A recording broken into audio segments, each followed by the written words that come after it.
নমস্কার। পড়া খবরে আপনাকে স্বাগত। স্যার, ইতিমধ্যেই জানা গেছে এই যে নেটের যে পর্দা ফাঁস হয়েছে, প্রশ্নপত্র যে ফাঁস হয়েছে, সেই জন্য দিল্লিতে আন্দোলন চলছে। এবং কিছুক্ষণ আগে জানা গিয়েছে যে ধর্মেন্দ্র প্রধান, দেশের শিক্ষামন্ত্রী, উনি ইস্তফা দিয়েছেন। কি বলবেন? উনি ইস্তফা দিয়েছেন? হ্যাঁ। আচ্ছা, সেটা নতুন খবর, হয়তো তুমি কিছুক্ষণ আগে বললে।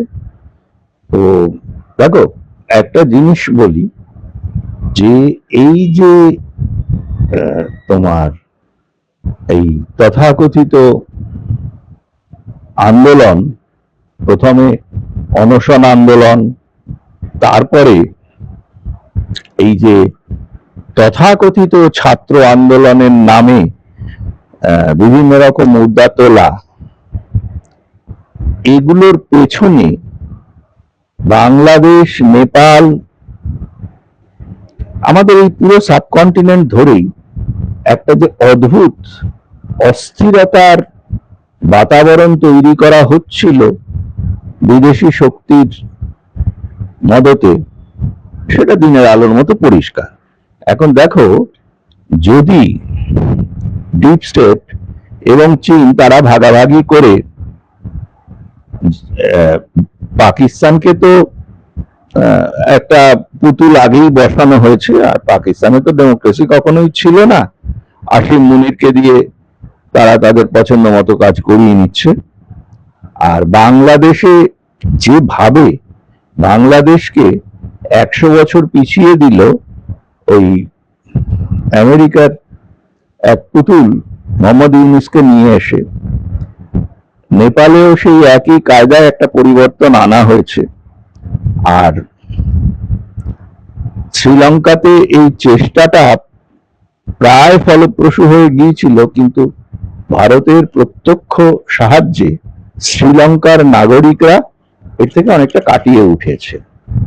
এখন ভারতবর্ষকে যদি তার এই বিশাল বাজার, তার স্বাধীন অর্থনীতি, পররাষ্ট্রনীতি এবং সামরিক যে ক্ষমতা, এগুলোকে যদি ভেঙে দেওয়া যায়, তাহলে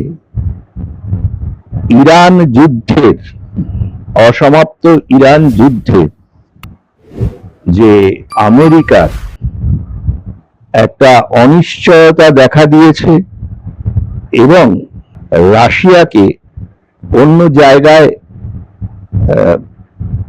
আটকে রেখে চীনের সঙ্গে যদি এই ভারত খণ্ড খণ্ড করে বিভিন্ন তাবেদার পুতুলকে দিয়ে সেখানে গণতন্ত্রকে ধ্বংস করে দেওয়া যায় এবং ভারতবর্ষকে আরো কয়েকটি খণ্ডে ভেঙে দেওয়া যায়, তাহলে যে সুবিধাটা পাবে সেটা শুধু বাজারের নয়, ভারতের অর্থনীতি এবং ভারতের সামরিক শক্তি, এদের কাছে কোনো রকম একটা থ্রেট হবে না। এবং সবচেয়ে বড় কথা হচ্ছে, পৃথিবীর জলপথ, যেটা হরমুজের সময় সারা পৃথিবীর বিভিন্ন শক্তি এটা প্রত্যক্ষ করেছে যে জলপথ কতটা পাওয়ারফুল হতে পারে, এই সারা পৃথিবীর জলপথ কিন্তু এই দুটো বৃহৎ শক্তি অধীনে চলে আসবে। সুতরাং তারা কিন্তু সর্বশক্তি নিয়ে এই আন্দোলনে মদত দিতে লেগে পড়েছে। এখন ব্যাপারটা দেখো যে কিভাবে হচ্ছে। নিটের প্রশ্নপত্র ফাঁস নিয়ে আরম্ভ হয়েছিল।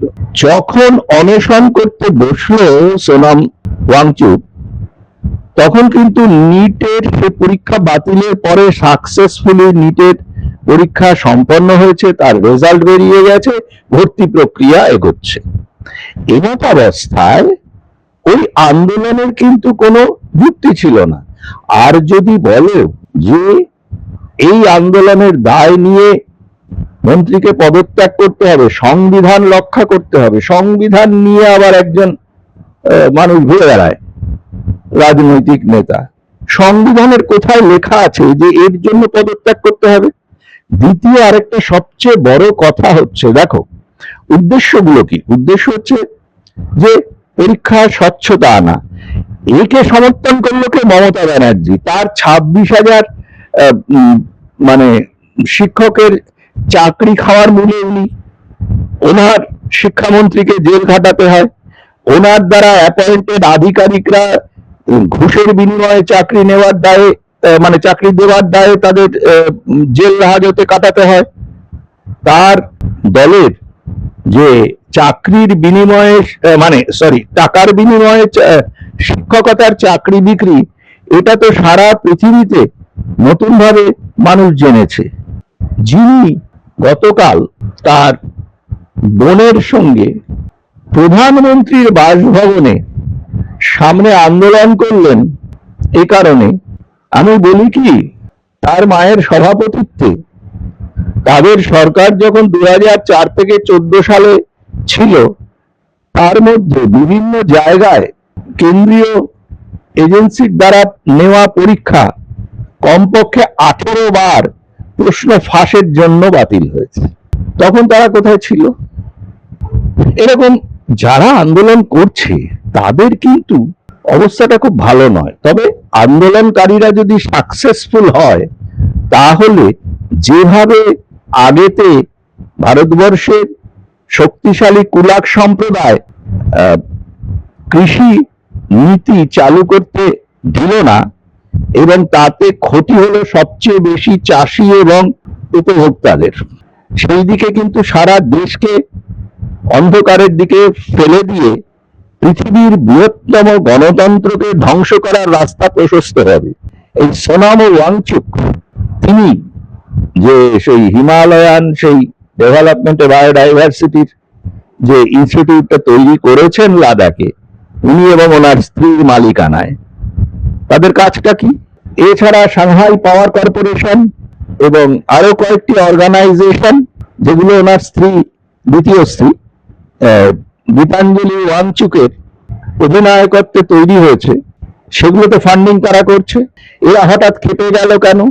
ফরেন কারেন্সি রেগুলেশন অ্যাক্ট, যেটা ভারতবর্ষে, দেখো মণিপুর জ্বলল, বিভিন্ন জায়গায় বিদেশি যেসব এনজিওদের মারফত টাকা আসে, সেই টাকা দিয়ে কিন্তু ভারতবর্ষের বিভিন্ন জায়গায় অস্থিরতা, সাম্প্রদায়িক হিংসা, এগুলো করা হচ্ছে। উদ্দেশ্যই একটাই, যে সব জ্বালিয়ে পুড়িয়ে এমন একটা পরিস্থিতি তৈরি করো, তার শিকার হয়ে প্রধানমন্ত্রী যদি লড়াই করতে পারেন, টিকে থাকলে তার প্রাণ হরণ করো, এবং ভারতবর্ষের গণতন্ত্র এবং ভারতবর্ষের সরকারকে তছনছ করে দিয়ে এই গণতান্ত্রিক দেশটিকে টুকরো টুকরো করে দাও। তাহলে আমাদের কয়েকটা পুতুলকে ওখানে বসিয়ে দিয়ে আমরা এর সমস্ত সম্পত্তি ভোগ করতে পারি। এটা হচ্ছে সেই পরাধীনতার একটা মডার্ন টার্মস, সেভাবে কাজটা এগোচ্ছে। তার সবচেয়ে বড় প্রমাণ তুমি বলতে পারো আমাকে যে এত বড় কথা আপনি কেন বললেন, আমি তোমাকে নাম্বার অফ এক্সাম্পলস দেব।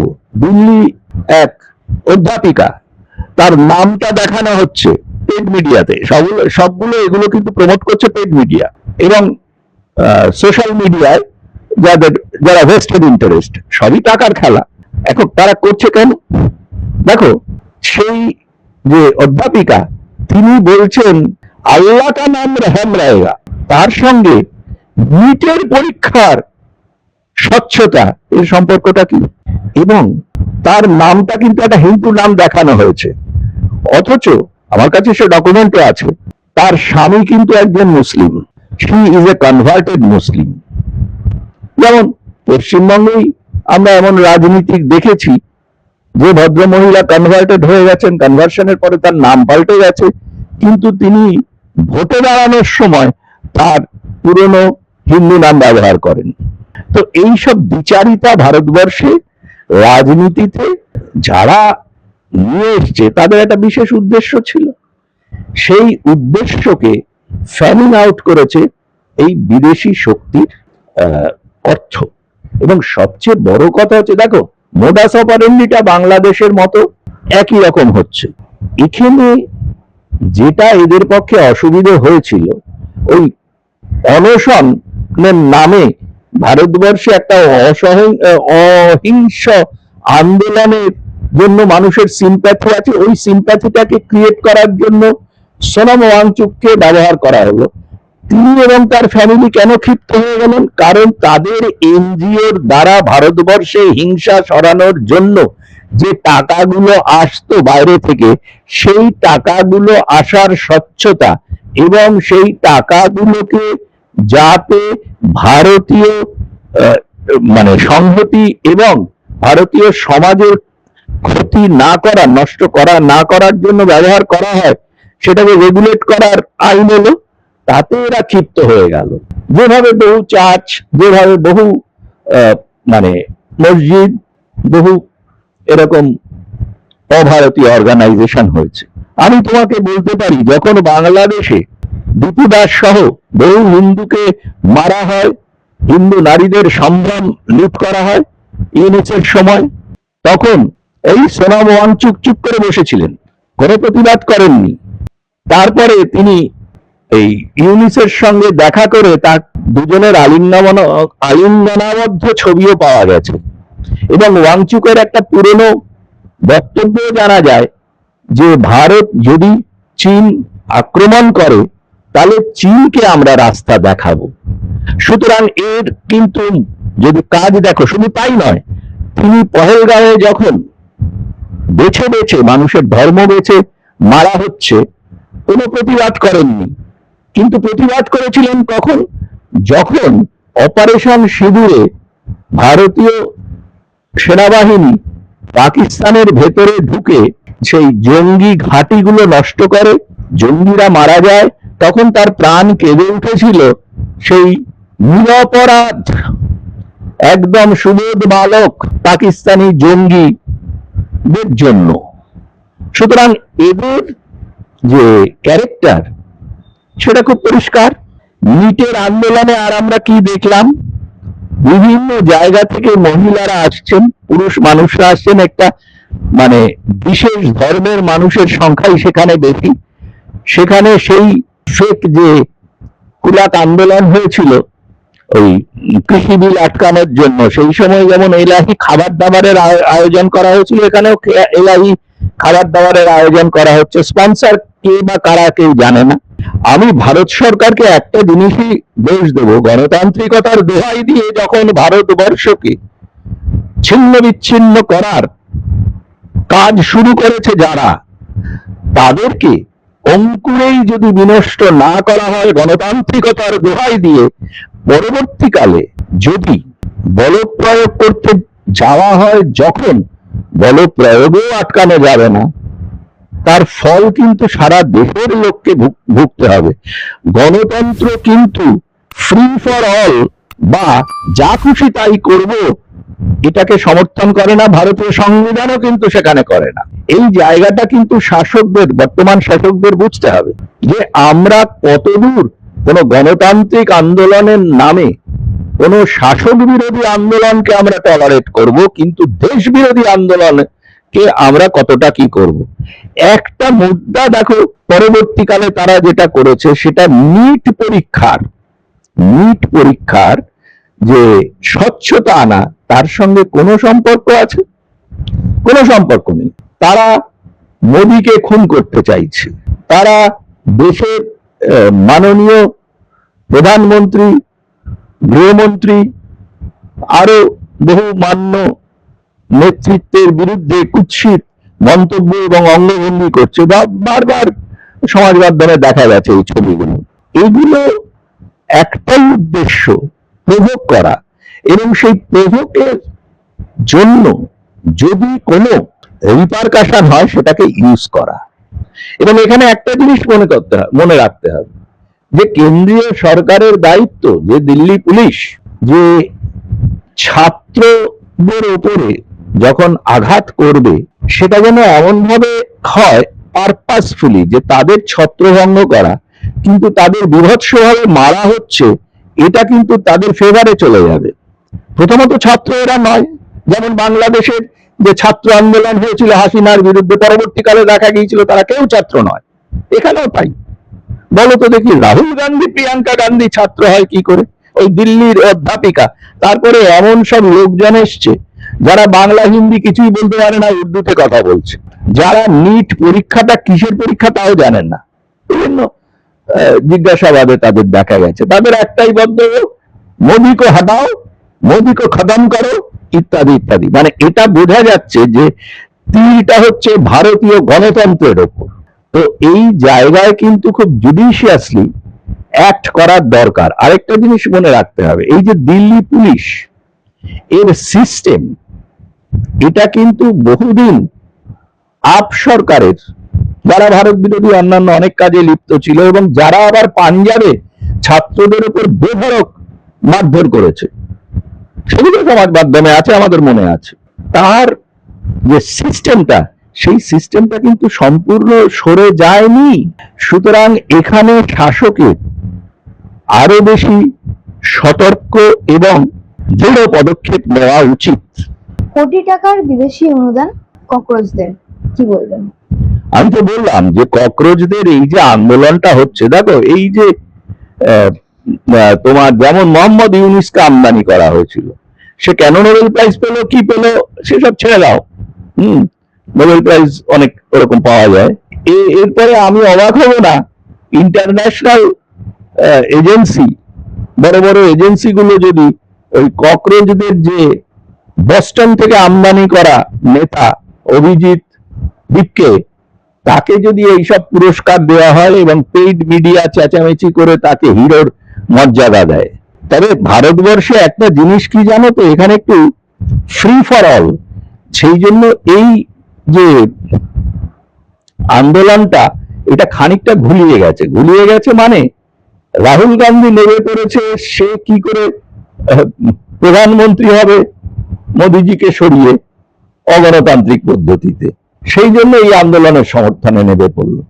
এটা আবার সেই ফরেন নিয়েদের অসুবিধা হবে, কারণ তাদের প্ল্যানে তো এই মুহূর্তে রাহুল গান্ধী নেই, সে তো পরাজিত, বারবার জনসাধারণ দ্বারা প্রত্যাখ্যাত। হ্যাঁ, সুতরাং এমন কাউকে দিতে হবে যে প্রত্যাখ্যাত হয়নি, পরীক্ষিত নয় বলে, ওই মোহাম্মদ ইউনুসকে যেমন করেছিল। চীনে যেমন এই মুহূর্তে যে আছে, তো এখানে তাদের পক্ষে খুব সুবিধা ছিল সোনাম ওয়াংচুকের মতো একটা পুতুল অথবা অভিজিৎ দীপকের মতো একটা পুতুল। কিন্তু ভারতের জনগণ কিন্তু বাংলাদেশি জনগণ নয়, তারা অনেক বেশি সতর্ক। আর ভারতবর্ষ দেশটা অনেক বড় এবং ভারতের সামরিক শক্তি কতটা সেটা চীন অন্তত গালওয়ানে খানিকটা বুঝেছে। আর ডিপ স্টেটের কথায় বলতে গেলে বুঝি যে আমার শেষ একটা কথাই বলার আছে, যে কেউ দেখে শেখে, কেউ থেকে শেখে। এই ডিপ স্টেট বরাবরই থেকে শেখে। শেষ প্রশ্নে যাব, বিদেশি বিভিন্ন সংস্থার কাছ থেকে কোটি টাকার অনুদান পাওয়ার অভিযোগ ককরোচ পার্টিদের বিরুদ্ধে। দিল্লি হাইকোর্টে তদন্তের জন্য একটা জনস্বার্থ মামলা দায়ের, কি বলবেন? সেটা তো হবেই। আমি তো আগেই তোমাকে বলে দিলাম যে এফসিআর এর বিরুদ্ধে এই সব বিদেশি এজেন্টরা প্রচন্ড ক্ষিপ্ত। বিভিন্ন এনজিও গুলোর এই যে মাধ্যমে টাকা আসছে, চার্চ ইত্যাদি সব ধর্মীয় অর্গানাইজেশনে এইভাবে টাকা আসছে, যেভাবে মণিপুরকে বহুদিন জ্বলতে দেখা গেল, সাধারণ মানুষরা সাফার করলো।